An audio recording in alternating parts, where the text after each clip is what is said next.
Hello, I'm Dennis, and welcome to another episode of Treatment Talk.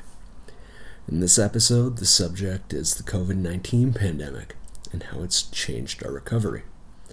It goes so much deeper than that, though, to show also how we've handled the drastic shift in our coping strategies, the wait times in programs, and just how much the world has changed and shifted throughout the last 4 years. Through the perspectives of Robert, Justin, and myself, we let people in on what things were like in the institution, in the community, and how we've seen changes be implemented going forward. It's a fascinating look at a difficult subject, and we hope our stories continue to help you along the way. Thanks for listening. In March of 2020, the world changed as we knew it. COVID-19 pandemic and the world's response to it changed everyone's life. While the average person, the idea of lockdowns, businesses becoming non-essential, working from home, and the disruption in the routine was difficult enough, but imagine the world through the eyes of someone in recovery, someone in a treatment center, someone who is incarcerated. What was the pandemic life for them? How did the world change in recovery? And most important, how did we recover from the pandemic? So, this is an episode of Treatment Talk. I'm here. I'm Dennis. I'm here with Robert. I'm here with Justin. And guys, where were you when the pandemic happened?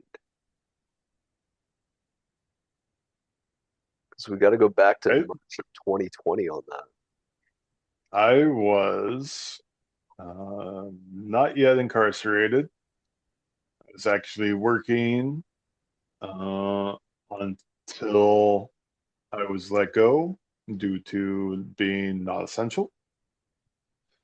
Um, and then the restrictions really happened. So it was, yeah, it was weird. It was not going anywhere, kind of being stuck at home. And then in November 2020, I was arrested and incarcerated. So, um, yeah, wearing like before I was incarcerated, I was wearing masks um, to when I did go outside or visiting my parents if I did visit them because I was living else, like I was still living in the same city, but uh, not at that address. um, Getting the flu shot, getting then some of the early, uh, I guess, vaccines for it, or the first one anyway. And then, yeah, being incarcerated was at that time when, the cases were in thousands or tens of thousands. It was lockdown, lockdown, and more lockdown.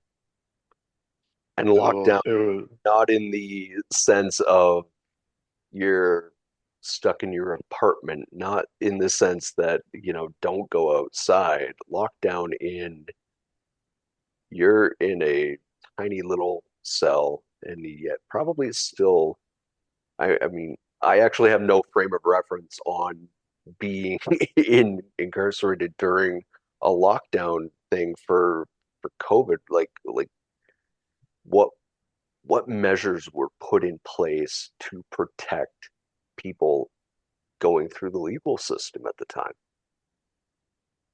so there were no more trips to court, like no buses, no shackles, no jumpsuits to court and back.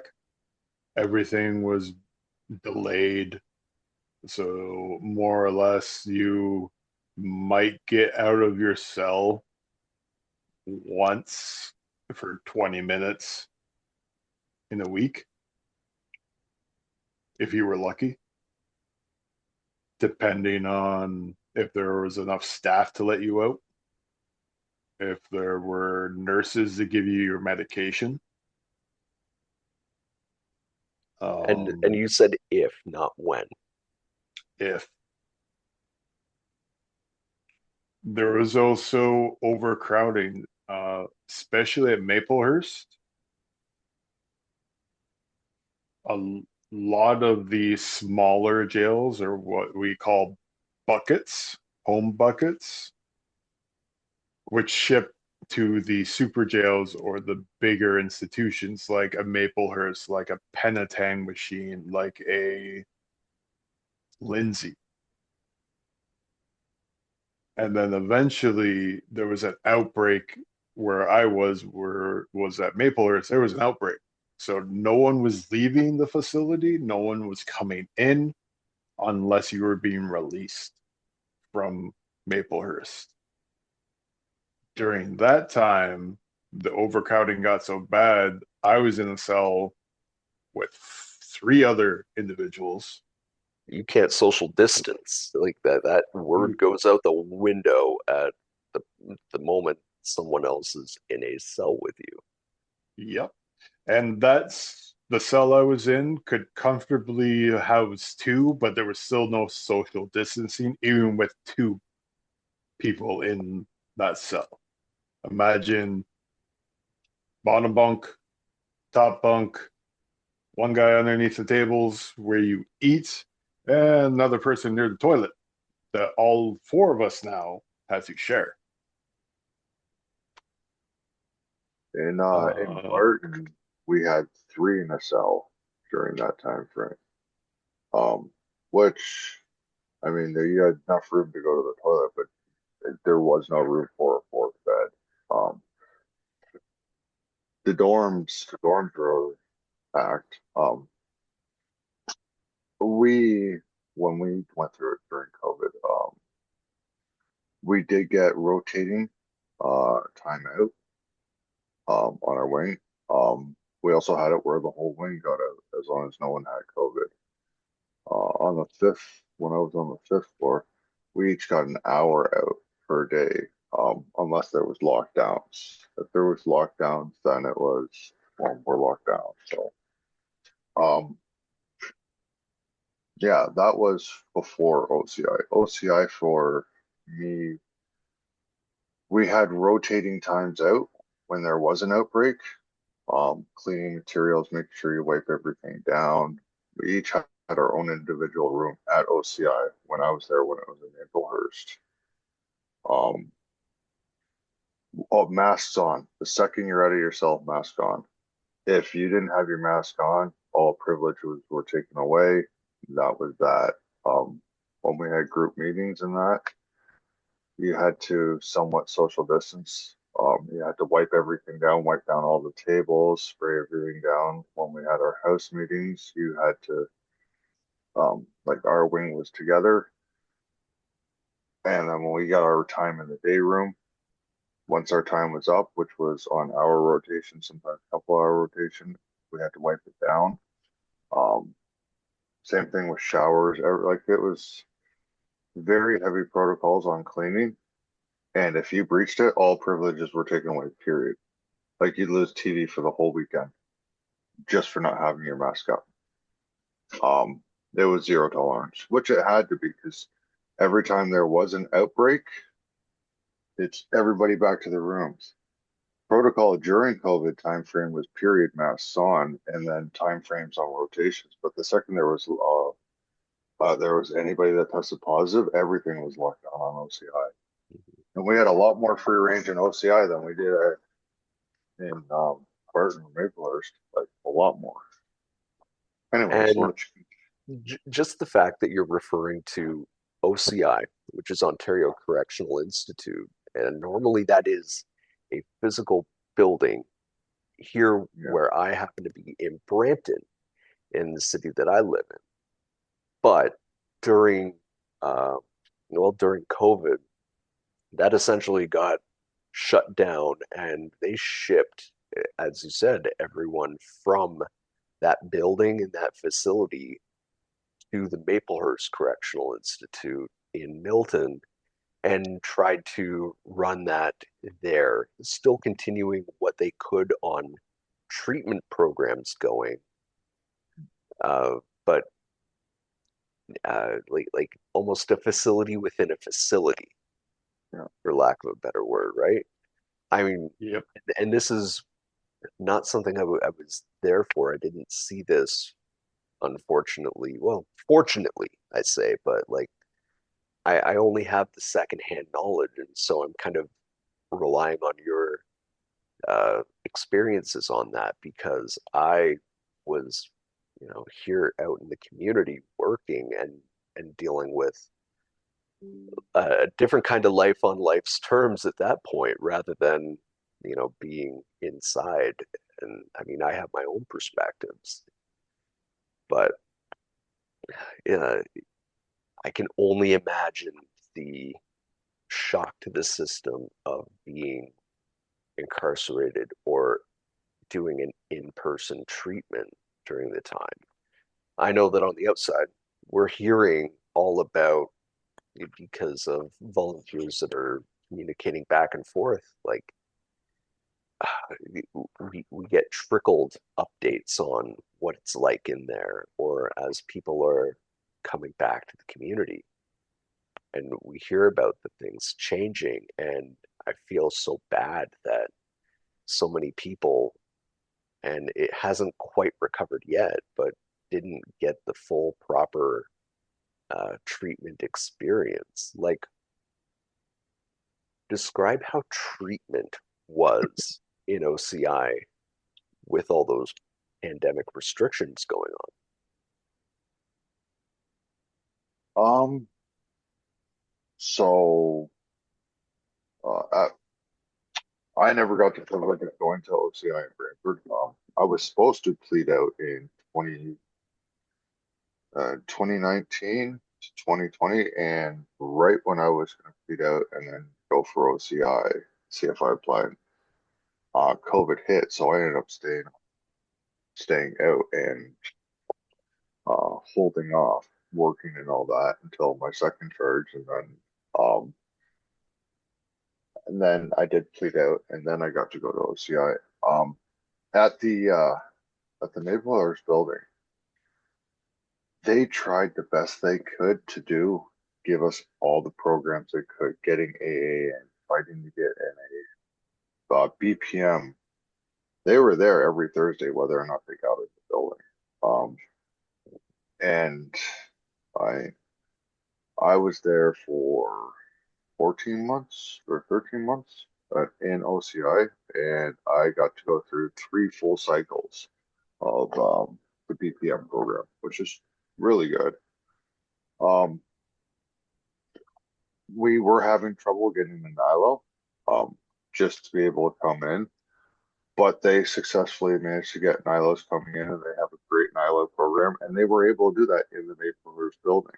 Um, the chaplain was there consistently every Sunday, um, who you could talk to and who did a Sunday program. He was able to do that. The staff worked really good with, if they couldn't get a psychologist or whatever to come in for teaching certain classes, the psychology department, they had us do more book work. They had a good library, and a lot of our caseworkers are really good at like guiding you through it, because there was quite a few long experienced caseworkers in there, even though they were going through a transition. Because when OCI moved, there was a lot of things going on because of COVID, because of staff members getting stuck. Like it was literally the whole world got turned upside down, and OCI felt it, and they managed to still run a really good program. Everything that was coming through. on. Yeah, I think it's important to remember and make the distinction before we even go any further. Like, sure, things changed and people got sick, and there were strict measures put in place, and it's not about this discussion is not about condemning anyone's actions, because I think we can all agree everyone was doing the best we could under the situation we were all in, whether it be as residents or incarcerated people or just people in the community or probation officers or volunteers or correction officers.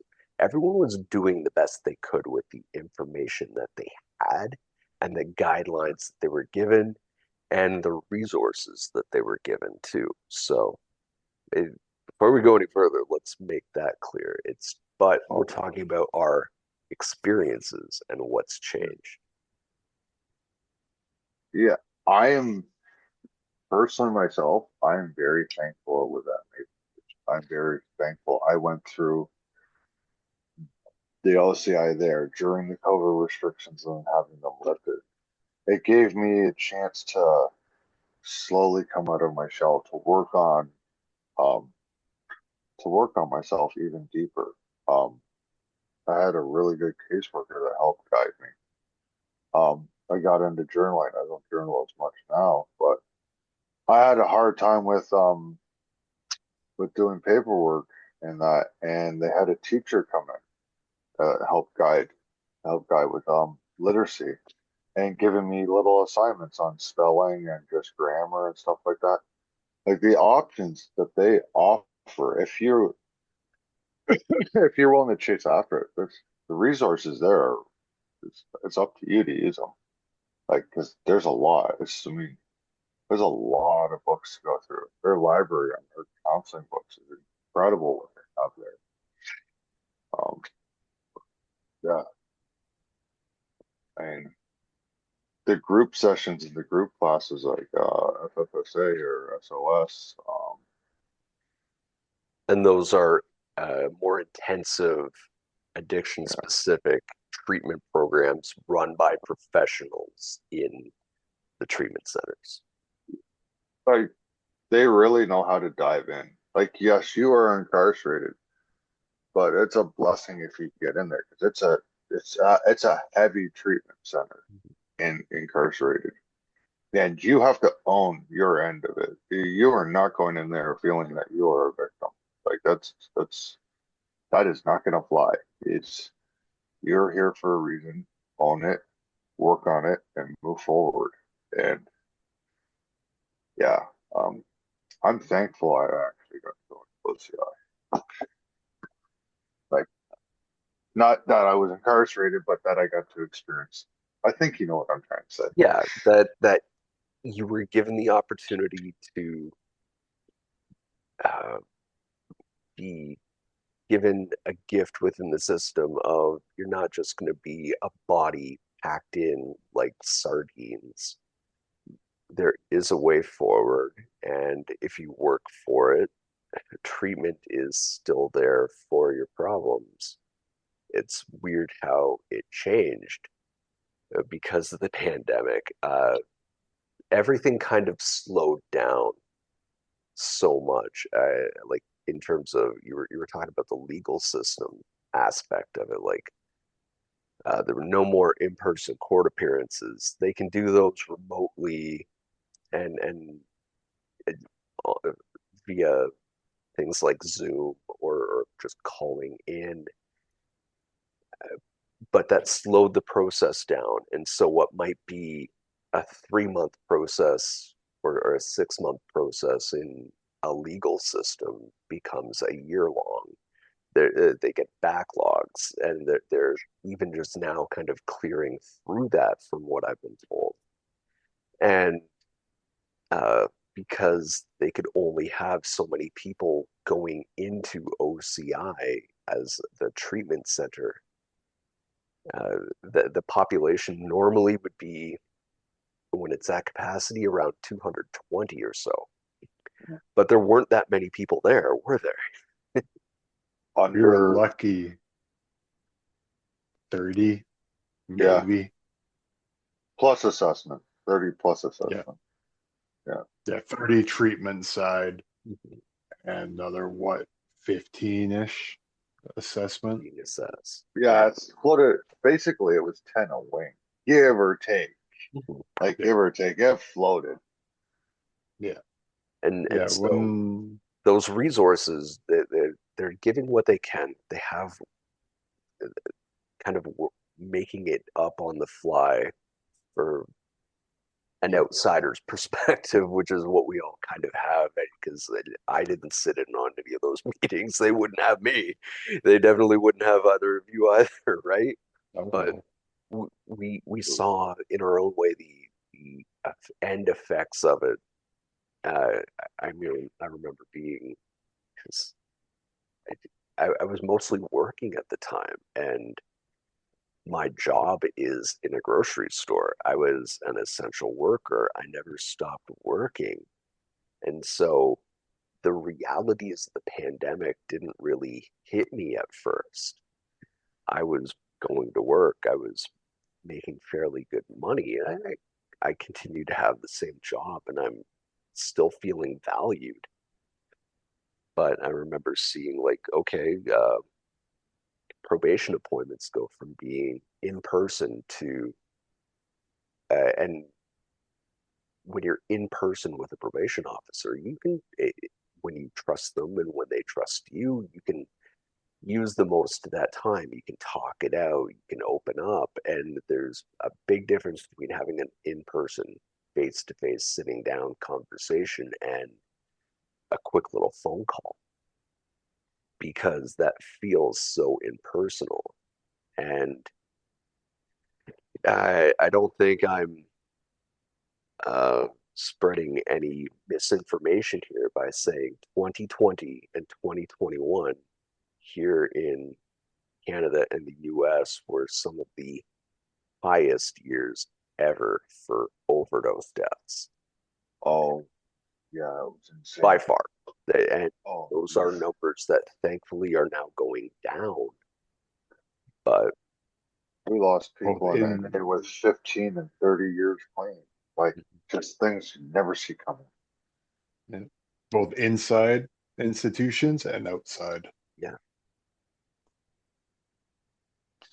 I know for me, knowing that OCI was at Maplehurst, and since I was already incarcerated there, it was like you said, the legal system was so backed up. I did almost 2 years of dead time and that's just and waiting, waiting to be sentenced, waiting to waiting be for things to sentenced, conclude. and still asked for a deuce less so I could go to OCI. Or sorry, 2 years less one day so I could stay provincial and not go into the federal system and go to OCI. Mhm. Um, the application was as intense as it had been for me, but I was a lot more honest in doing my application. Also, I had an understanding of somewhat what to expect. By I knew there would be a lot of book work. I knew they would have a bunch of books for my offending behavior, my addiction issues, my mental health issues.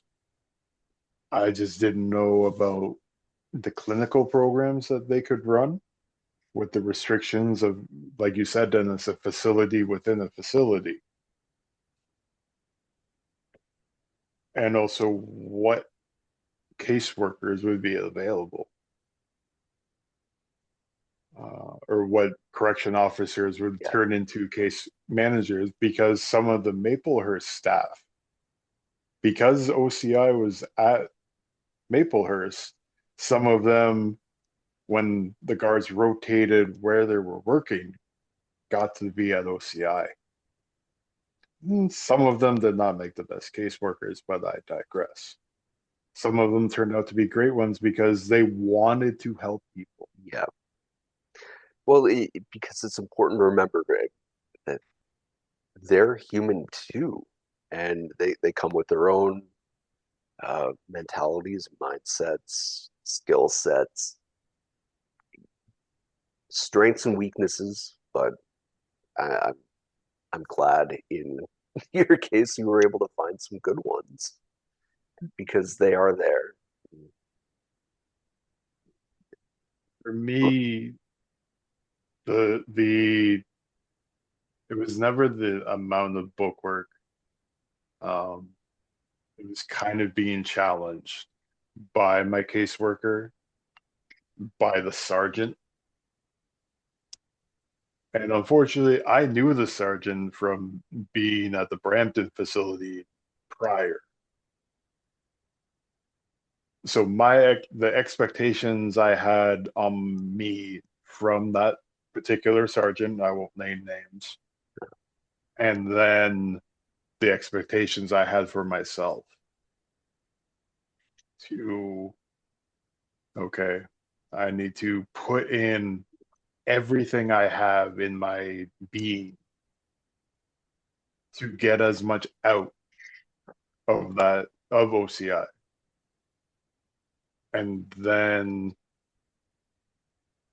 oh man, then uh 2 or 3 outbreaks happened while I was at the OCI portion of Maplehurst, and the restrictions, yes, they were strict, but they needed to be there to keep as many people safe and healthy. But it didn't, for me, it never stopped the process of recovery. It never stopped how hard I worked. Sure, okay, now I'm just in my room and great, I can do more work. But I did miss the interaction with the other residents because sometimes that's how you get to learn how to open up, to deal with your problems, to deal with your issues, to deal with addictions, mental health, why you, in my case, why I kept on continuing to fall into my old habits and go into my offending cycle again. I found that there was no real difference between the Brampton facility before COVID hit or the pandemic and what they offered and what could be done at the Maplehurst location. And a lot of that is mindset as well, because you were fortunate enough to approach it with the right attitude, and I'm still going to wring this for everything I can get out of it, and we're going to make it work for what we need for my recovery. Uh, I do know of some people, unfortunately, had too short a time that unfortunately could not get some of the clinical programs either because of an outbreak, the clinical person switching or getting sick themselves. And that was so heartbreaking because you could tell some of these guys or other residents wanted it.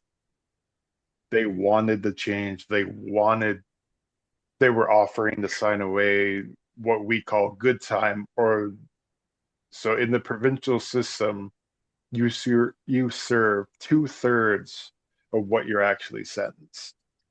They were offering to sign away good time, or the rest of their time they would fully serve their entire sentence that they were given Yeah, so like when you to had said for continue. yourself that you had gotten a 2 years less a day sentence, that would have Mhm. actually translated to more like 16 months.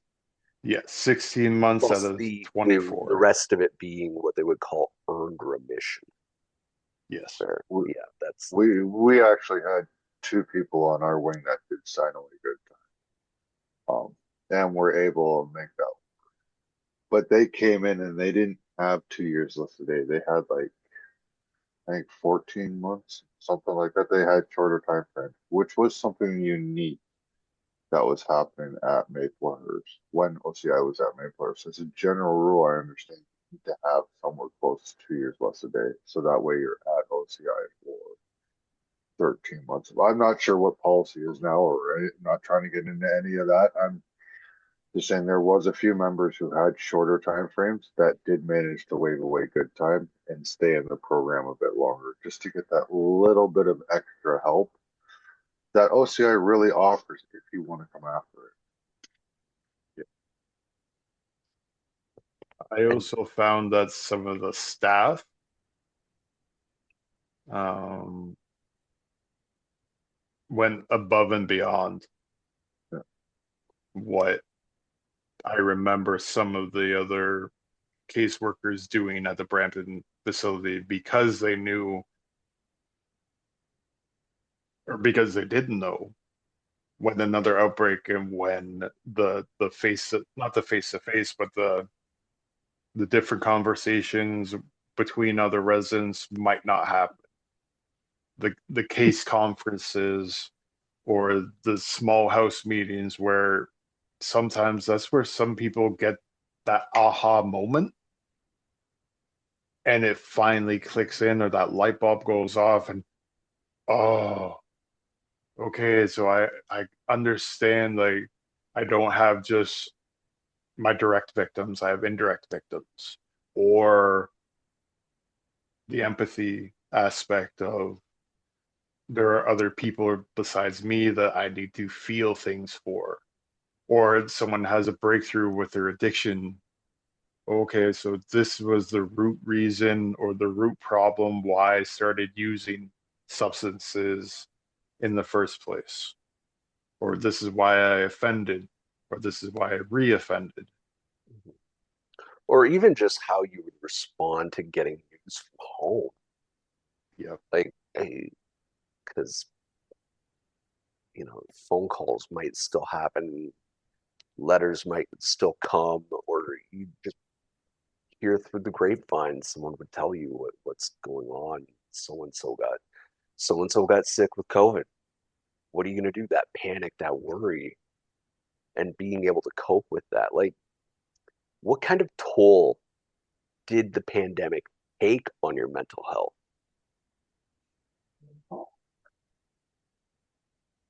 So for me, I got three views on it. Like you mentioned before, so I was out in the working community during when COVID first hit.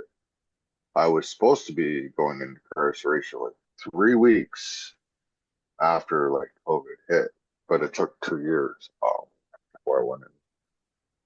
I remember driving to work, and I live in the country and going into the city, driving down the highway, and I passed 6 cars the whole way. It was a ghost town, and I was working outside on repairs, so like plasters. Um, it was like an apocalypse. It was crazy. Like you go to the gas station, you have to be masked up and all that. And I ended up in Barton for a little time frame. Um, and for those 16 days, it was basically like you were in solitary. Like it was, you never got out, you never moved. Food was brought into your cell. Um, Once I got into OCI, I was in Barton before I went to OCI. The world was starting to open up when I went in 2022. Um, it was COVID helped me come out of my shell because I locked up and fell into a deep depression right before COVID happened. So I had a problem with people in public and then being forced in confined quarters with other gentlemen, uh, inmates. And then having my own room in OCI because it was at um, Maplehurst. It helped me open up and get to where I am today. I'm thankful I got to go through that process. It helped me open up and open up my shell and talk more openly. Um, it was a hard experience, but an experience I had to go through. I'm very thankful for going through it. But the world is very different today than it was before COVID. Like I went in, like everything doubled. Cost of everything doubled since I came out. But when I went in, fuel was like, I remember fuel dropped down like 80 some odd cents a liter or something like that. It was cheap. Now it's $1.60 everywhere. Like everything's crazy expensive. Um, the money I make doesn't go as near as far. Like, and the second when I was in OCI, the second you had an outbreak happen, it was like, okay, well, now you got to be super careful because whoever had it was going to be moved out of OCI to an isolation for medical care. But then you had to make sure no one tested positive for X amount of days. Once it came clear, then we got to somewhat open up, but we were still under restriction for 11 days. And just trying to make sure that you communicate with the other guys in your wing. You still did your one-on-ones. You're still doing your book work. You're still learning. You're still trying to get your paperwork to your caseworker. Like, yeah, you had to be vigilant on yourself in order to make sure like you could utilize that time to learn. Um, and that's what I pushed myself to do, no matter what. I don't know if that really answered it. I think I went off a bit, but anyways. No, every opinion on this is valid, at least from your own experience. It just reminds me that when, as an addict, as someone suffering with anxiety, depression, as someone who doesn't quite have my own head on straight by default, and I have to do the work to keep myself normal. But when you add the incredible amount of confusion and fear and apprehension about everything going on in the world during a pandemic, and then being forced into, an institution, that it could be a recipe for disaster. And that's why I worried at the time, as someone who was out here doing these meetings and trying to help and facilitate, and we did what we could out on the outside. I worried for the people that are in there, because that's like, it felt like such a recipe for disaster. I'll be honest, I had a hard time with being at OCI when there was a outbreak or possible outbreak. I was tired of getting COVID shots or vaccines. I was tired of getting tested by like the rapid test or the normal test that took even longer than a rapid test.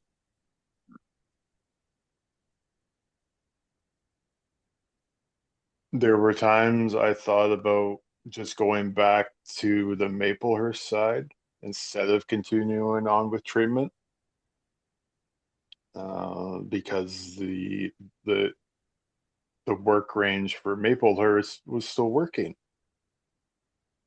Because who else is going to bring the carts of food or do the laundry or whatever for that institution and so many other institutions? But I digress.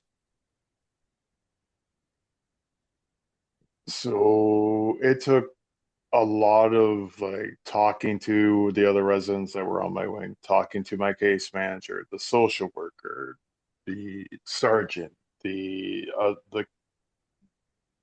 other caseworkers that weren't my primary case load, or I wasn't their primary caseload, but ones that either had known me from before, knew me from the Maplehurst side, or actually gave a shit.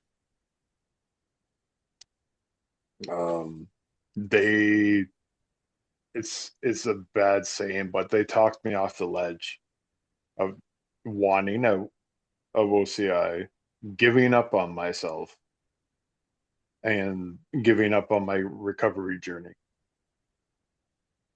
Um, then there would be times of like not so much anger, but frustration or disappointment that like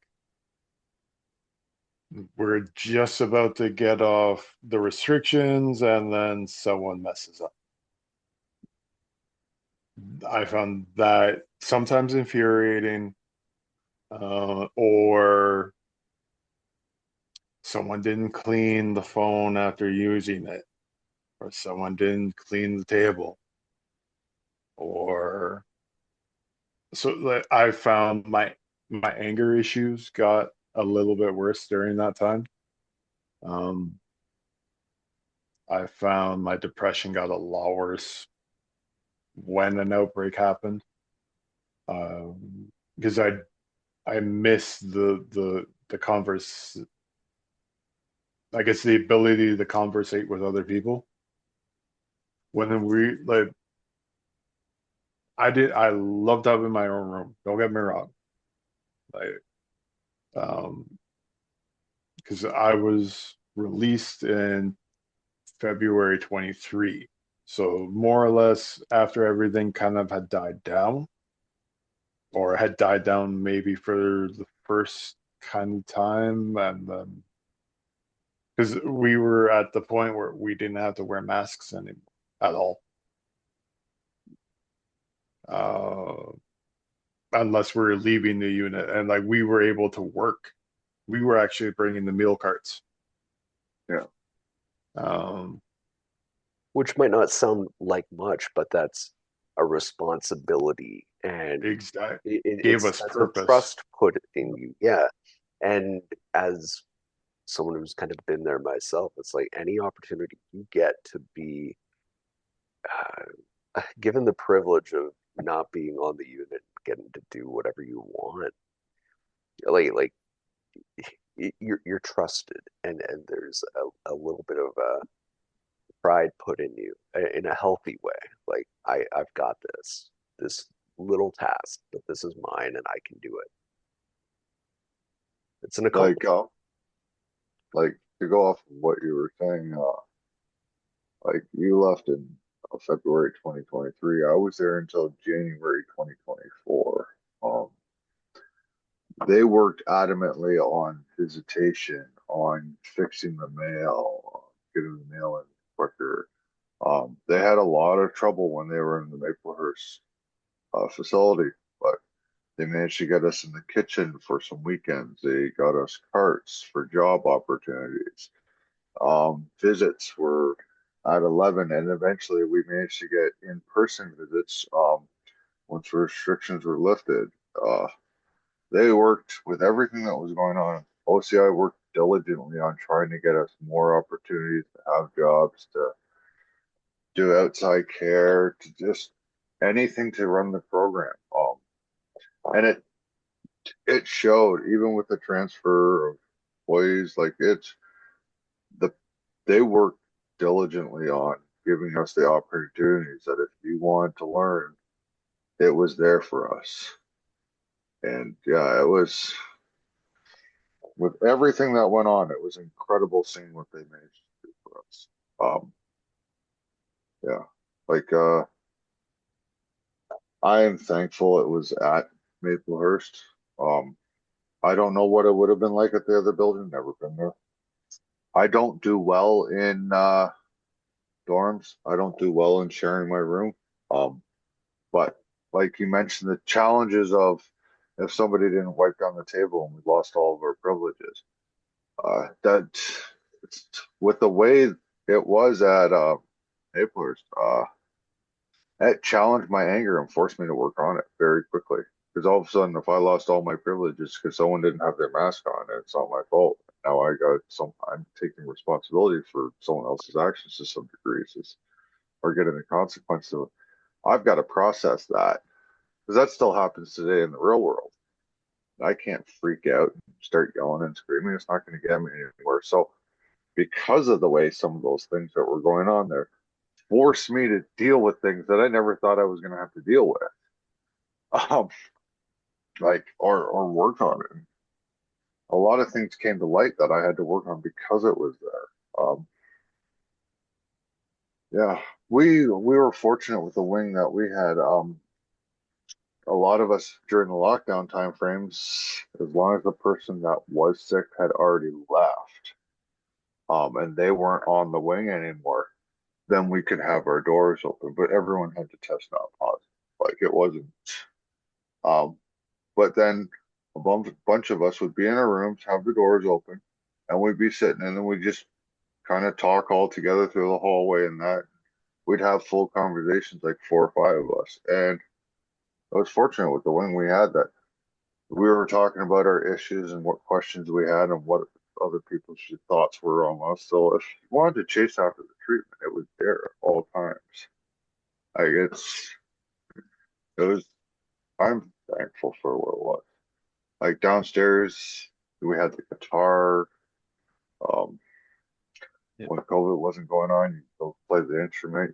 There was a book to teach you there. There's card games for times off, all sorts of board games, and there's a bunch of us would do book work downstairs. Like there's so much opportunity. Mhm. I was on the other end of that where by being out in the community, I really only saw what was being taken away and what just wasn't able to happen anymore.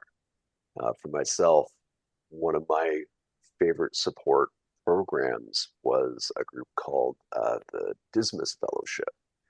And you get together, you know, a bunch of people in the community, all different walks of life. You'd have a dinner, you'd hang out, have a conversation. There would be a theme for the night on your discussion. It would kind of be guided and led.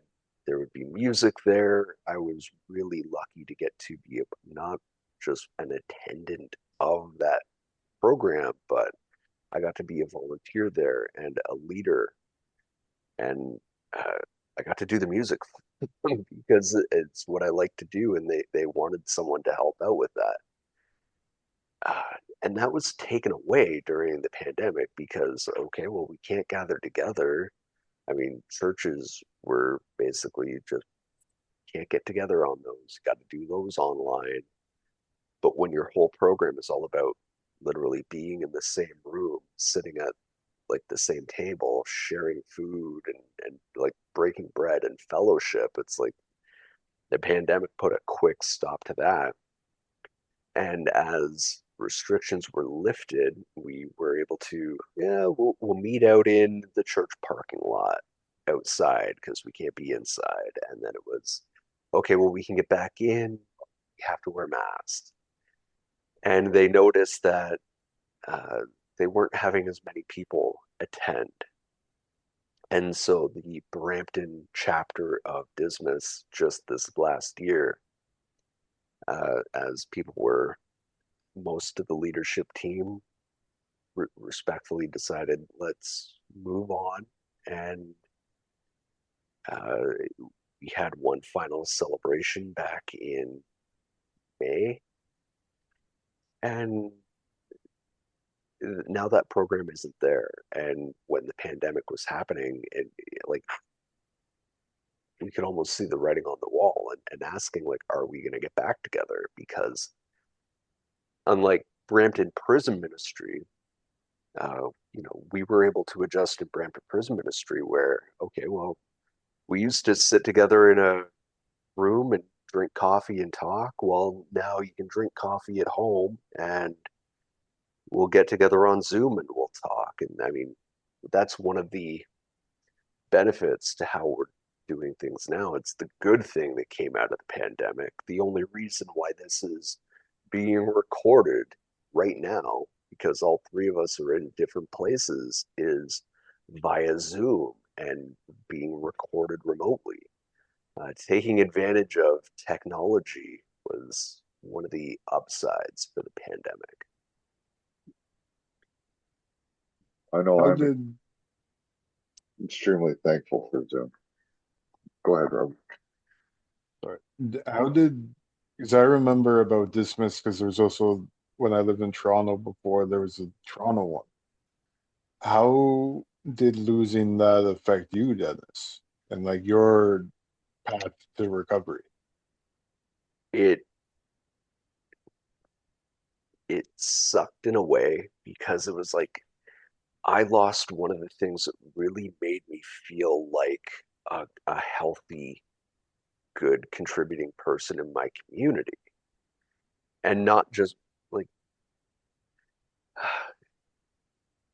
at least I had work, and because I work at a grocery store, I was always essential, and they were saying, "Oh, you guys are the real heroes," kind of thing, and really, I was just going in and doing my job, and I still am happy to go in and do my job, and there is some nobility to doing a job that you take pride in and all that. I'm definitely not going to sell myself short, but I don't want to put myself on a pedestal. At least I had that. But at the same time, it's like, as someone who's always strived to feel and claim as much of a normal life as possible, when uh, when programs go away or when the opportunities aren't there, because whether it be the Dismas program I'm talking about, whether it be opportunities from like, oh, maybe a probation officer says, okay, I can get you into this program or sign you up for that, or uh, just going down and volunteering in person. I also like being a part of like different church groups at my local church, but like when the pandemic hit, that kind of stopped happening, and like I can't go be in the choir anymore. I can't help them do their video camera setup because they had to run on their own bare bones staff. So, okay, one less role. And yeah, we had to ask ourselves, like, who the hell am I in recovery with this? As the amount of work or the work that you've done with Brampton Prison Ministries kind of help give you that purpose or give Oh, you that absolutely. feeling?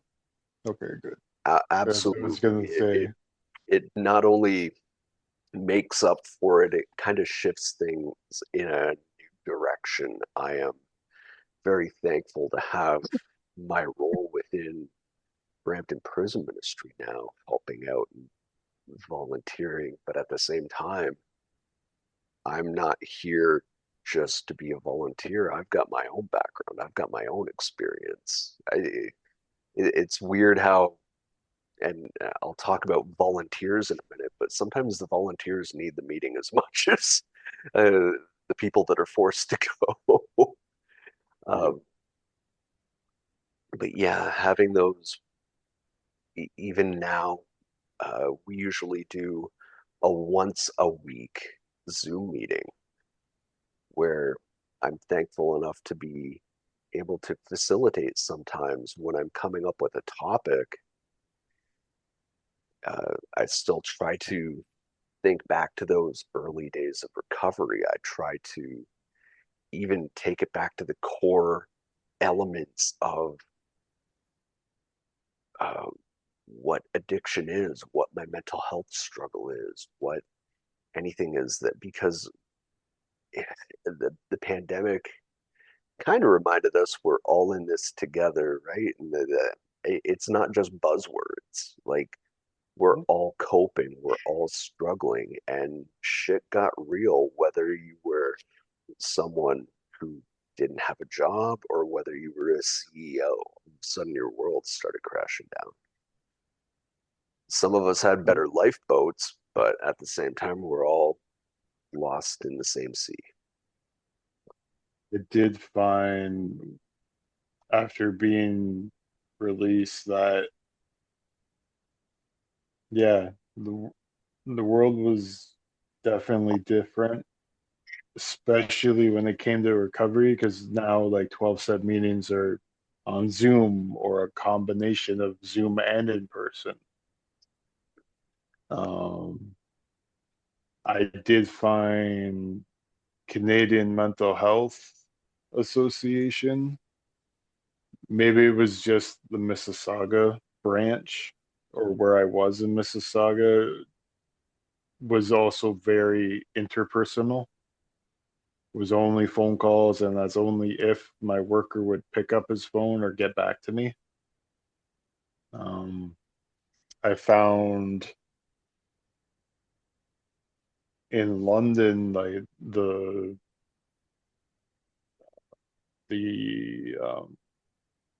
oh man, the like not the drop-in center, but the drop-in center is back open again, depending on what's going on in the world. But they're back to kind of being like kind of like it was, but using more Zoom or other video chatting platforms to kind of help out people that are still nervous about the person-to-person kind of meetings. So they've same thing like how Brampton Prison Ministries has kind of adapted and to Zoom, but also doing like the men in the kitchen monthly meetings kind of thing. Like some organizations that help out with mental health or other addictions, like a CAMH, CMHA, Brampton Prison Ministries, other groups that I've been a part of, 12-step meetings, some adapt, and unfortunately, some fold. But it is nice to see the organizations or the uh, or people in general or groups of people adapt and continue to help others or give so freely what was given to them.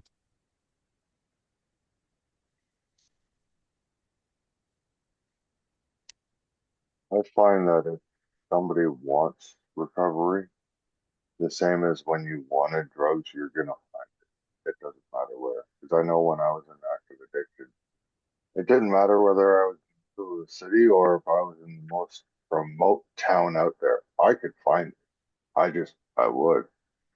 So now that same mindset's put towards recovery. I'm in the middle of the country. I work somewhat today, and I still managed to hop on a meeting and I'm doing a recording with you guys tonight. Like, yeah, it's before COVID. Yes, it was accessible, but I don't think I had the same pursuit I had um, for recovery. Now that I have that pursuit for recovery and I've changed the lifestyle, um, things like tonight happen. The Brampton Prison Ministries during on the Wednesdays.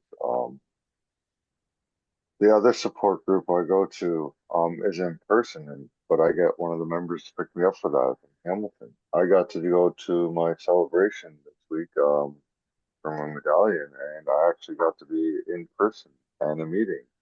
And yes, it's like Zoom is amazing. I love it. It gives me freedom to be able to join in and whenever I can. But there is still something special about giving the hugs at NA and doing that. Like it's there is another element to the in person, but that doesn't mean you can't utilize today's technology um to recover to help to help you pursue recovery. Like yeah, I think if someone wants it enough, the availability is there. Yeah. Anyways, If they want it, the availability is there. Sometimes you got to look for it, and sometimes it won't always manifest itself in the way that you are expecting. Uh, One of the biggest differences that we know is going on right now in terms of treatment at Ontario Correctional Institute is the amount of volunteer programs. Uh, it used to be that that place would have massive numbers of volunteers, enough to essentially fill up a gymnasium because they would appreciate their volunteers by getting them all to come down to their full size gymnasium and have a really nice dinner and treat them very well and show that appreciation. They've got that many people that aren't staff, not getting paid. They're showing up as volunteers. The pandemic really, because it changed people's routines, changed opportunities, and only now are they starting to build back up those volunteer programs from just being those core 12-step and Brampton Prison Ministry to including other volunteer opportunities. Do you feel like uh, the pandemic it eliminated some of that for you, or do you feel like you lost out because you didn't quite have every bit of uh, programming that you might have gotten had it been different, had everything been normal? I I think I I knew of OCI before I went there, so I had an image in my mind that okay, they have a program to go get my license back, so they can help me get back on track. There's volunteers for that. I had thyroid cancer surgery that I was going to get when I first was incarcerated, then found out that can't happen until afterwards. I didn't get to know OCI the way it was before with all the volunteers. I got to experience a bit of the growth of volunteers coming in more and more and more. So I'm thankful for my experience with it, um, because the growth was happening. Um, but I don't know what it was like before that. I may have personally been overwhelmed by all the different options, but I mean, I got to grow and have a bit of, learn a bit of everything. And I utilized my time the best I could with the volunteers that we had. Um, but that's my experience. Like, I understand that OCI offered a lot more before COVID, like astronomically more with the volunteer program. I didn't get to experience that. I got to experience what I experienced, and I'm very thankful for it. And I got to watch more and more volunteers come in. so. For me, having been to both Maplehurst OCI and Brampton OCI, I think luckily being a realist with what was going on in the world at the time of my incarceration and then going to OCI, my expectations were lower. I knew the volunteer programs wouldn't be able to happen just because they were a facility in a facility. But the programs that did happen, Brampton Prison Ministries, AA was there, um, the NILO program for, or Sacred Circle, what it used to be called, uh, the chapel service. Uh, if it's the same teacher that was there when you were there, Justin, then Yeah. great teacher, cared, helped a lot of people. Um, do I wish like Justin could have experienced what Dennis, you and I have experienced at the Brampton? Yes, but like he said, maybe it would have overwhelmed him. I would have been overwhelmed if everyone that I remembered was there again. And oh no, the guilt, my shame would have been so prevalent. I would not have been able to look many of the volunteers in the eye. I had a problem with the BPM volunteers. I had a problem with the AA people because I knew them. I had a hard time looking them in the eyes. I had a hard time shaking their hands. Eventually, I got over it, my shame and guilt. It took time and it took work.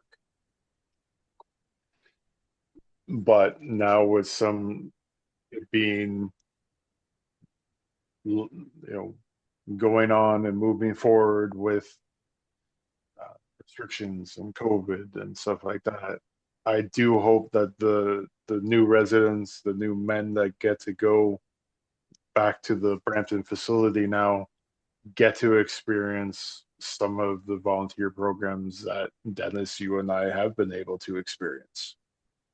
I hope that more clinical staff go, so more clinical programs can happen for them. And Justin has said it, Dennis, you've said it before too, and I'll say it again. You only get in what, or sorry, you only get out what you put in. To like when you're out of the CI, but the volunteers, I'll always be grateful for the ones that I've met when I was incarcerated at the Brampton facility, when I was at the Maplehorse facility, the ones that I remember that are still a part of BPM, that used to be part of the old bridge. I'm forever grateful for every single volunteer that has, and every single volunteer that wants to, will continue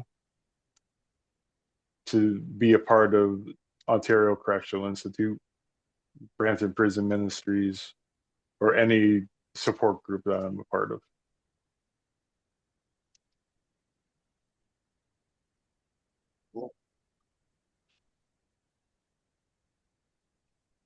And just to shift things a little bit before we finish up with this, how do you see the pandemic still affecting your life?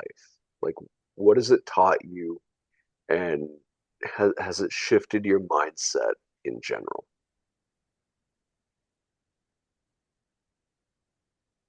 For me, you never know when a huge illness or pandemic or situation you cannot control is going to happen.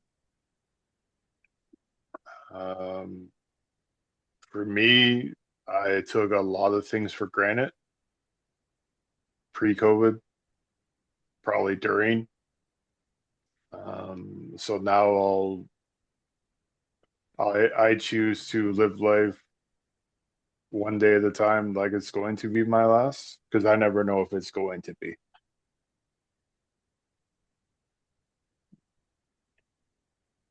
Um, for me, it's just being patient, rebuilding my life. Because it's just with my accessibility license, just rebuilding my life, cost of things going up. It's just taking longer to piece my life together. Um, I, Pre-COVID, my head was messed up. Like I was trying to piece everything together. COVID kind of helped me come out of my shell. I was thankful that things kind of shut down and restarted because it gave me the ability to restart, which is a bit of a different perspective on it. Not wishing an illness on anyone, but not what I mean. I just mean the ability for me to like be better in public, and I still have my anxieties with that here and there. But it's growing. Like I still have trouble going into a restaurant, sitting down and eating. Like I just, if I'm in my work clothes, no problem. Personal life, it bothers me. That's something I'm still working on. COVID,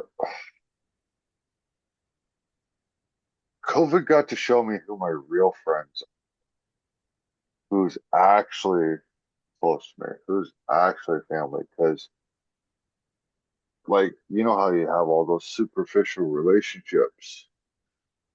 COVID kind of weaned all those out.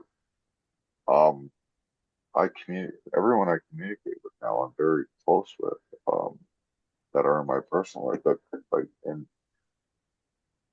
all those superficial relationships are gone. Um, COVID kind of weaned all that out.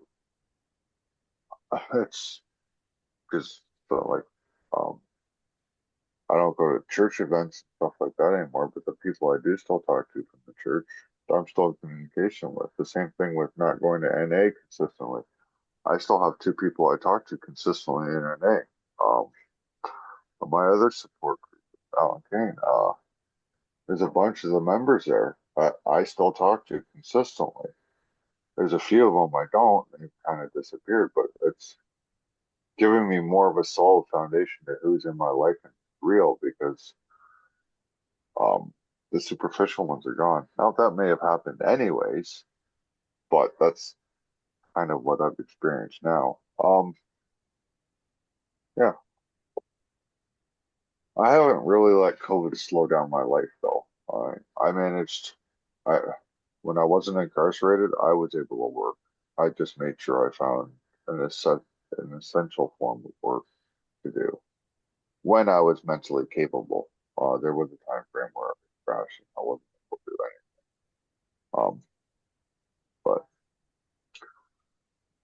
yeah, I think I still have not experienced COVID, which I am thankful for because I have COPD, um, which means I believe I'm going to be in trouble if I ever get it.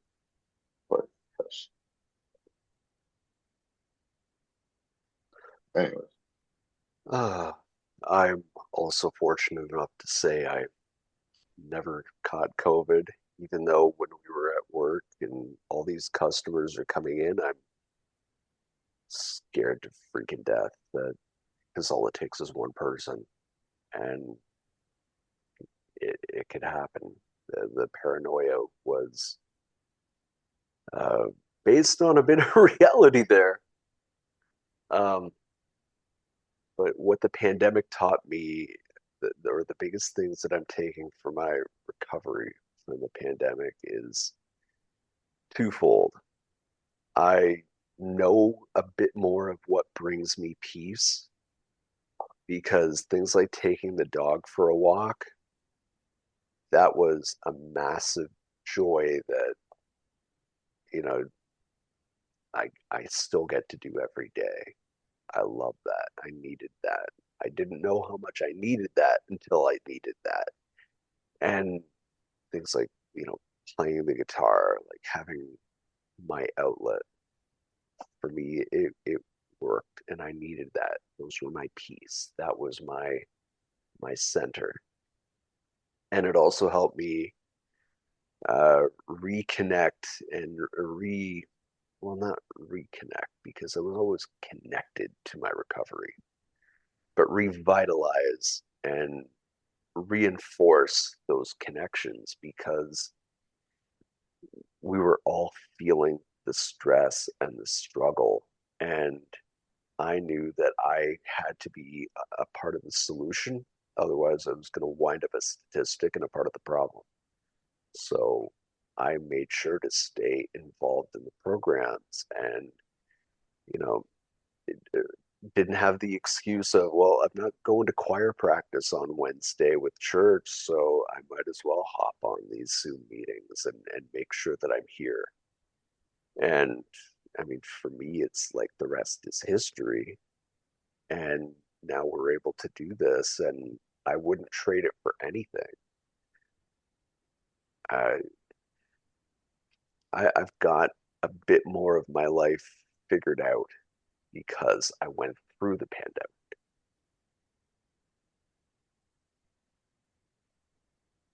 And I guess as like a last question for us, because I know we've been going on a fair bit with this, but I know they always say like there's always that chance that another pandemic could happen in our lifetime because whether you look at COVID-19 or they call it Spanish flu 1918, depending on what you read or what you look in theory, the next pandemic could happen tomorrow. How would you be able to cope with a potential future pandemic or future lockdown situations or the sort of chaos that gets thrown into your life by the world changing like that.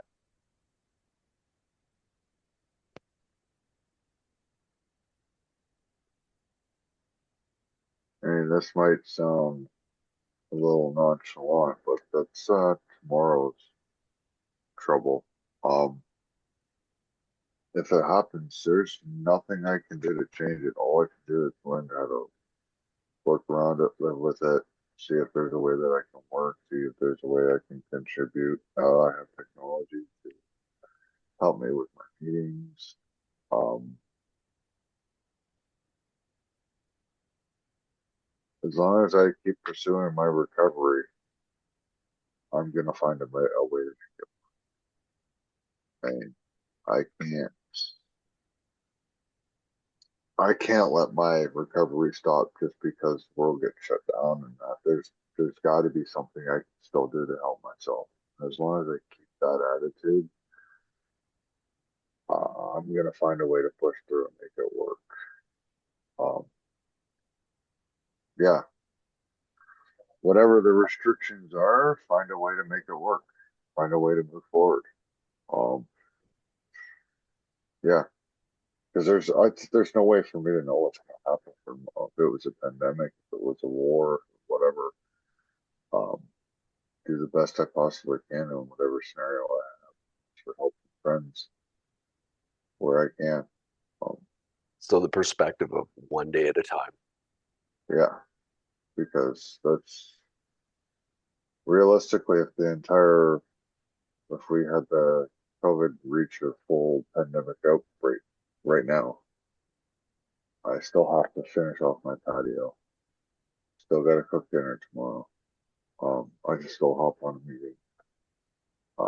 My dog still needs to get a walk. I still have to work on my paperwork report. Like there's things I still have to do. Um, and try and make it work. Like, yeah, one day at a time. Do the best I possibly can.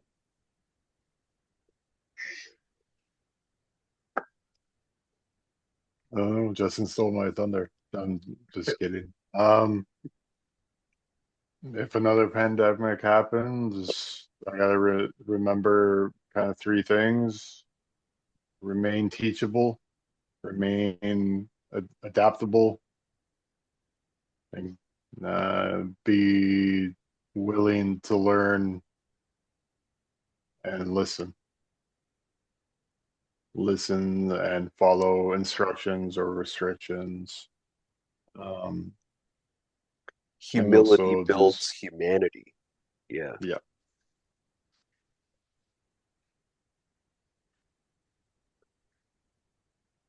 Well, I know they said that 2020 felt like the year that didn't end, but treatment never stops. And when thankfully I could say among this group here, uh, we've all looked at it like treatment it might be one day at a time, but there's always a tomorrow, and tomorrow's that time, and today's that time, and there's going to be the next day, and it's going to keep going on. And if we could handle a pandemic, maybe handling our treatment got a little bit easier. Any final thoughts, guys? Thanks for doing this again. Thanks for having us. Yeah. All right. Well, I've been Dennis. I've been here with Robert and with Justin, and this has been Treatment Talk.